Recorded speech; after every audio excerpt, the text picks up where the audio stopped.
Hello students, good morning. मैं doctor Rana Mujib, department of psychology, Badwadi college.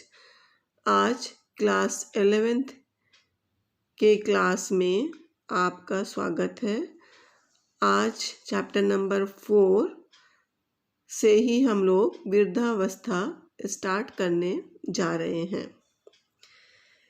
वृद्धावस्था या old age, introduction of old age. Old is not a disease but a biological process that no one can avoid.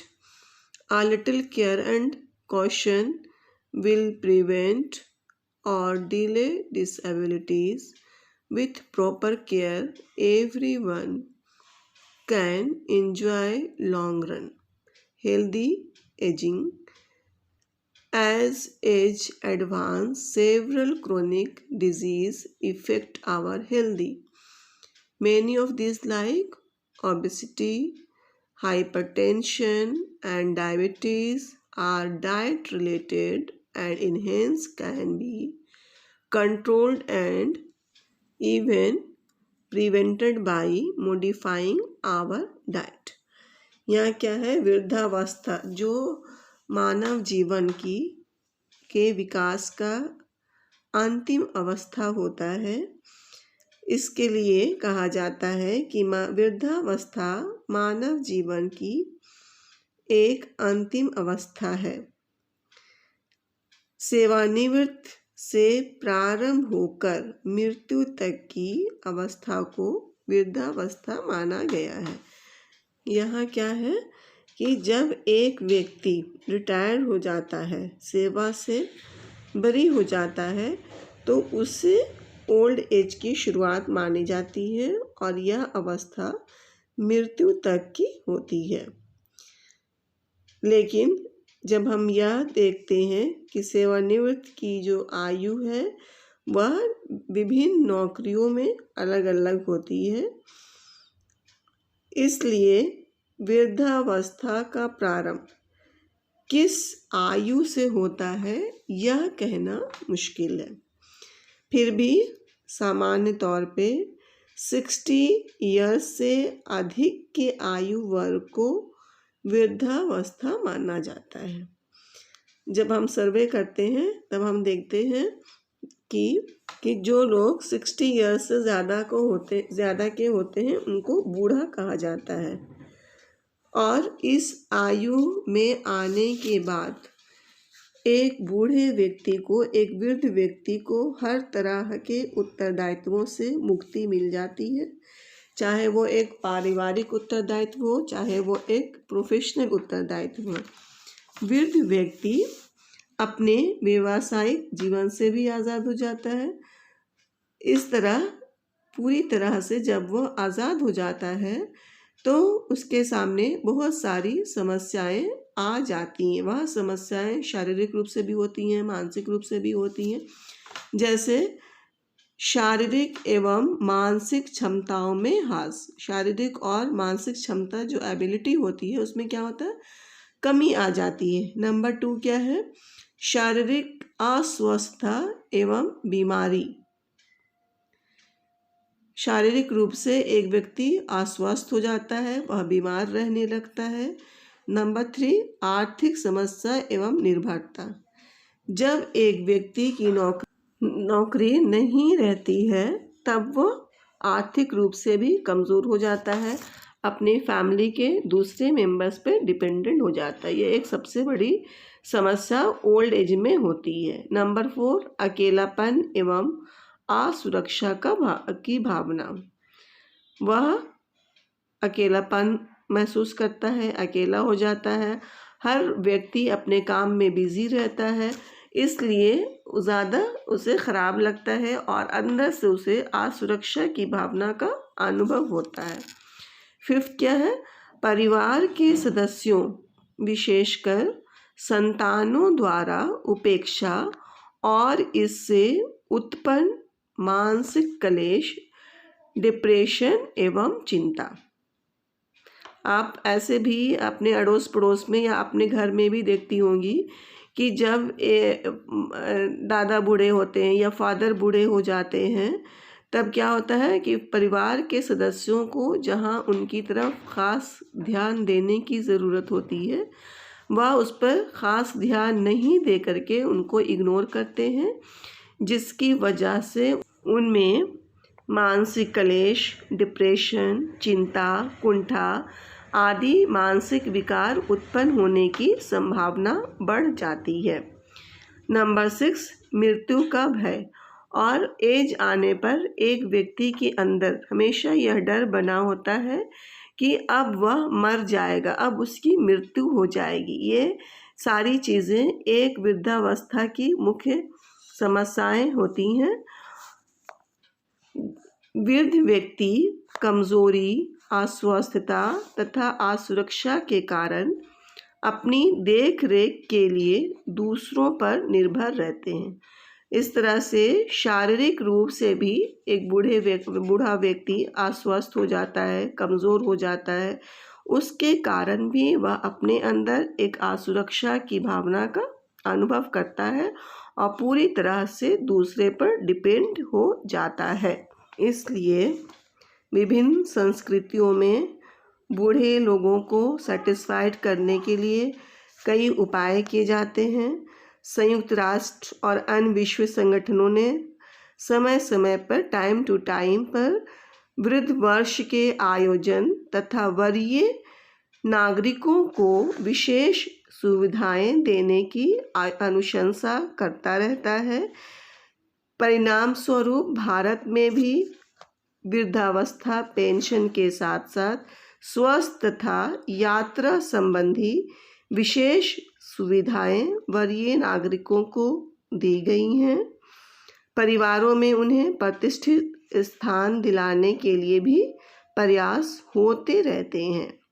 बड़े शहरों में भी वृद्ध व्यक्तियों के लिए रहने और खाने पीने का विशेष केंद्र या गृह बना होता है, जिसे ओल्ड एज होम भी कहा जाता है। इस तरह से बहुत सारी सुविधाएं बूढ़े व्यक्तियों को देने की कोशिश की जा रही है। अभी वर्तमान समय में वृद्धावस्था के ऊपर विशेष रूप से लोग ध्यान दे रहे हैं। भारतीय समाज भी वृद्धावस्था पर विशेष रूप से ध्यान देता आ रहा है। अब हम देखते हैं इंग्लिश में एक थोड़ा सा कि problems of old age. The elderly are at a risk of poor nutrition due to economic pressure, reduced mobility, depression, loneliness, aging tissues, and inadequate food consumptions. Nutrition related problems are obesity. It is higher among elderly because of more consumptions of and sedentary lifestyles. Obese are susceptible to diabetes, cardiovascular disease, arthritis, etc. एक बार screen पर भी देखें। एक आदमी जब old age की तरफ जाता है तो इसे कौन कौन सी प्रॉब्लम्स स्टार्ट हो जाती है। आपके स्क्रीन पे दिया गया है कि किस तरह से आदमी पीछे की तरफ जाने लगता है, कमज़ोर होने लगता है और बुढ़ापा आ जाता है। इस तरह हम लोग देखते हैं कि there is a close relationship between the number of interest people at all ages have and the success of their adjustment. A number of conditions are responsible for the change in interest which are given below: health, social status, economic status, place of residence, sex, marital status, and values, etc. सभी उम्र के लोगों की संख्या और उनके समायोजन की सफलता के बीच एक करीबी रिश्ता होता है। परिवर्तन के लिए कई स्थितियां जिम्मेदार होती हैं जो नीचे हैं: स्वास्थ्य में परिवर्तन, सामाजिक स्थिति में परिवर्तन, आर्थिक स्थिति, निवास स्थान, सेक्स, वैवाहिक स्थिति, मान आदि में। ओल्ड एज में सबसे पहले लैक ऑफ सेल्फ कॉन्फिडेंस आ जाता है। There is habitually a lack of self confidence in old age, particularly if the old people cannot take care of themselves monetarily. Their children are in the chief of their lives, and repeatedly the children's plans do not include them. Old age may bring a lack of ability to concentrate, forgetfulness, inability to speak, to hear, to see, etc. So the old individual gets used to sitting in a chair as pensiveness, vegetating, saying nothing. इस तरह से आत्मविश्वास का एक बूढ़े आदमी में अभाव हो जाता है। हम लोग क्या देखते हैं कि वृद्धावस्था में आदतन आत्मविश्वास की कमी होती है, खासकर यदि वृद्ध लोग स्वयं की देखभाल नहीं कर सकते। जब वह दूसरे पर निर्भर हो जाते हैं, उनके बच्चे उनके जीवन के प्रमुख हो जाते हैं और बार बार बच्चों की योजना में उन्हें शामिल नहीं किया जाता है। वृद्धावस्था में ध्यान केंद्रित करने की क्षमता, भूलने की बीमारी, बोलने में असमर्थता, सुनने में असमर्थता आदि देखने को मिल सकती है। इसलिए वृद्ध व्यक्ति को कुर्सी पर बैठकर तनाव वनस्पति कुछ नहीं कहने की आदत होती है, और यह एक बूढ़े आदमी के लिए सबसे बड़ा लैकिंग है, सबसे बड़ी समस्या है, और इसका समाधान ढूंढने की आवश्यकता है। अतः वृद्धावस्था की तमाम समस्याओं का सही समाधान करना बहुत ज़रूरी है। सबसे पहला कर्तव्य परिवार का है कि परिवार उन्हें प्रतिष्ठित करे।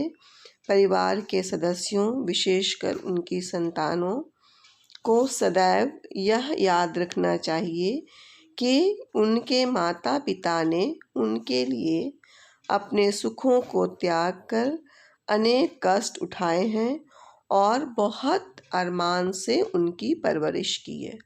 अतः यह देखना उनका प्रथम कर्तव्य है कि उनके वृद्ध माता पिता, बूढ़े माँ बाप दुख, उपेक्षा या कष्ट के शिकार न हो और पहले की तरह उन्हें इज्जत मिले, रिस्पेक्ट मिले।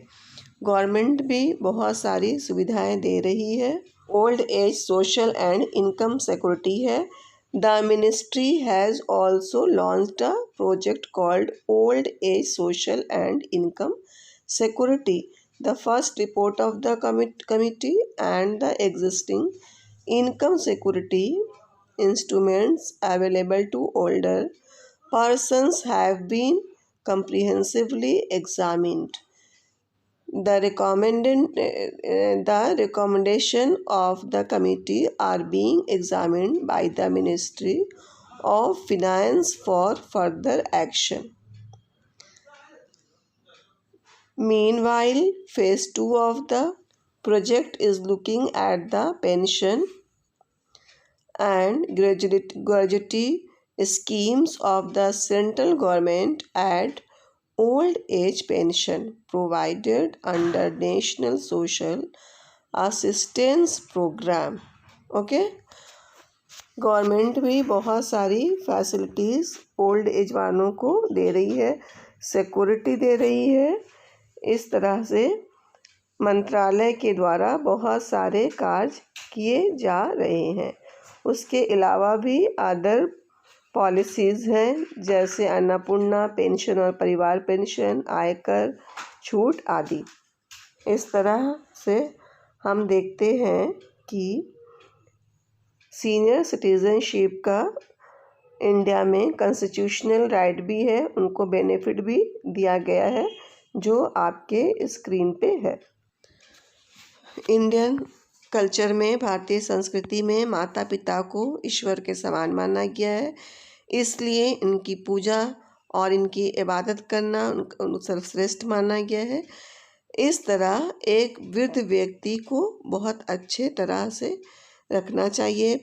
हर धर्म में एक बूढ़े व्यक्ति की रिस्पेक्ट करने के लिए कहा गया है।